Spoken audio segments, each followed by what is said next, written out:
Et oui, bonsoir les gars, bienvenue donc sur ma chaîne YouTube, c'est Arsène Tony, le haut-parleur, celui qui dit très haut ce que les autres disent pas. Alors les gars, si vous n'êtes pas encore installé, ça veut dire que celui qui n'est pas encore abonné sur moi, c'est celui qui n'est pas encore installé. Allez toi, vas-y, abonne-toi, partage, like, commente cette vidéo, partage à tout le monde, faut liker. Et oui les gars, sans plus tarder, nous allons parler aujourd'hui très important. Alors, nous allons parler de certaines habitudes des Russes ou peut-être de certaines traditions chez les Russes. Alors, il y en a tellement parlé pour ceux qui ont par exemple un projet de venir par exemple en Russie ou, pour les études ou pour les affaires, je ne sais pas, peu importe le but de pouvoir venir en Russie. Alors, c'est très important de pouvoir suivre cette vidéo jusqu'à la fin. Alors sans plus tarder les gars, installez-vous confortablement et je vais vous donner les habitudes bien sûr chez les Russes. La première des choses, alors les gars, si vous arrivez pour la première fois en Russie, ne soyez pas étonnés de cela. Généralement, lorsque vous voyagez avec les Russes, au cours de l'atterrissage, c'est-à-dire que si vous êtes arrivé au cours de l'atterrissage de l'avion, et tous ils se mettent à applaudir fort. Ils applaudissent très fort. Vous savez pourquoi? Parce qu'ils sont contents d'arriver. Ils sont très contents d'arriver s'ils sont à destination. Et oui, en plus de cela, il y a encore une autre chose. Alors, les Russes sourient moins. Donc, si tu arrives en Russie, par exemple, tu vois qu'ils ont la mine serrée, ne dis pas, mais vraiment, ces personnes ne sont pas gentilles, je ne sais pas quoi. Non, ne regarde pas les visages. C'est comme ça, ils t'aiment comme ça. Plus même les visages est bien serrés. Alors si tu as envie d'échanger avec eux, ils aiment même quand tu veux échanger avec eux, veux échanger avec toi. Ne regarde pas surtout à les visages. Alors, ça, c'était la deuxième des choses. Alors, troisième chose, les gars, c'est que les Russes ont une histoire particulière avec les Russes. Vous savez de quoi? Généralement, lorsque les Russes font les achats, vous savez ce qu'ils font? Ils ne jettent jamais les reçus. Ils gardent les reçus. Peu importe le nombre de jours, ils gardent les reçus. Peut-être il s'est dit quoi? Arrivé à la maison, l'article qu'il a acheté ne lui convient pas. Et lui, qu'est-ce qu'il fait? Il peut ramener directement l'article avec bien sûr le reçu. Il monte le reçu. Et voilà, s'il veut, il change. Ou s'il veut, il ne sait pas. Mais toujours est-il que tu dois énormément bien garder le reçu parce que c'est très important. Ça, c'est le troisième point.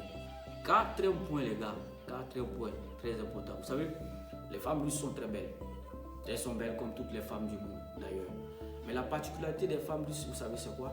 Elles accordent beaucoup d'importance à leur apparence. Oui, ça c'est sûr, tu vois. Vous allez voir les femmes russes toujours maquillées. Toujours maquillées parce que chez eux, c'est vraiment important. À tel point que, même pour aller juste à côté à la boulangerie pour acheter du pain, vous savez ce que la femme russe fait? Elle va se maquiller, elle va s'émirer, elle va porter les talons, elle va mettre une jupe. Avant d'aller, non, simplement acheter du pain. Simplement acheter du pain juste à la boutique, à la boulangerie d'à côté. Et elle va revenir. Ça, c'est aussi un fait très important.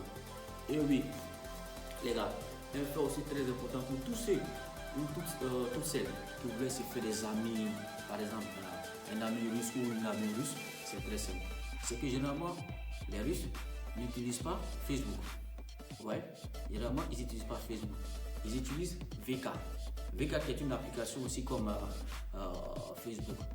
Donc, si vous voulez vous faire des amis, n'hésitez pas. Allez-y sur VK. Oui, c'est là-bas. Vous pouvez les avoir. Échanger, avoir des amis et voilà, commencer à chatter. Voilà. Un autre fait, je crois bien, cinquième ou sixième, les gars, c'est que, alors, les Russes, lorsque vous rendez visite, bien sûr, aux Russes, ne soyez pas étonnés qu'on ne vous donne pas tout de suite de l'eau. Généralement, vous savez ce qu'on vous donne? On vous donne du thé. On vous donne du thé à boire. On vous donne du thé, vous prenez du thé. Donc, tous ceux qui seront, par exemple, la première fois en Russie, ou qui ont un ami russe quelque part, et puis tu arrives chez lui, tu te donnes du thé, tu dis, ah, mais il s'est foutu de moi, moi j'arrive, mais donne du chaud là. Non, c'est pas ça. C'est aussi l'une de les habitudes. Alors, l'autre habitude chez les Russes, c'est que les Russes, généralement, lorsqu'ils sont en table, soit autour d'un pot, en train de prendre un pot, par exemple, ils sont en train de boire du vin ou bien de la liqueur, je ne sais pas quoi, ils sont en train de boire. Il y a toujours quelqu'un parmi eux qui sait la boisson. Il y a toujours quelqu'un parmi eux qui sait la boisson. Et ce qui est surprenant, c'est qu'on ne boit pas avant son ami, on ne boit pas après son ami.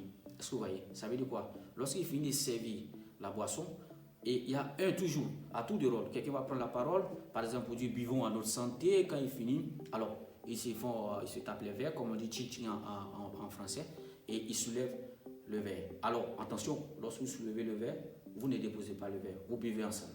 Vous buvez ensemble et vous déposez le verre ensemble. Et c'est comme ça. On ne prend pas le verre avant quelqu'un, on ne prend pas le verre après une autre personne. Alors les gars, aujourd'hui, c'est tout pour la vidéo. Je te demande de bien t'asseoir. Bien sûr, s'asseoir c'est quoi? Il faut aller t'abonner, commenter, liker, partager. Je vois full de commentaires, oui, comme on le dit. Je vois énormément de partages. C'est bien sûr votre groupe palais à Saint-Tony. Soyez branchés parce qu'il y aura pas mal de vidéos encore. Je vous remercie et à la prochaine pour la nouvelle vidéo. Dasvidania, paka, comme on le dit en russe. Au revoir, paka.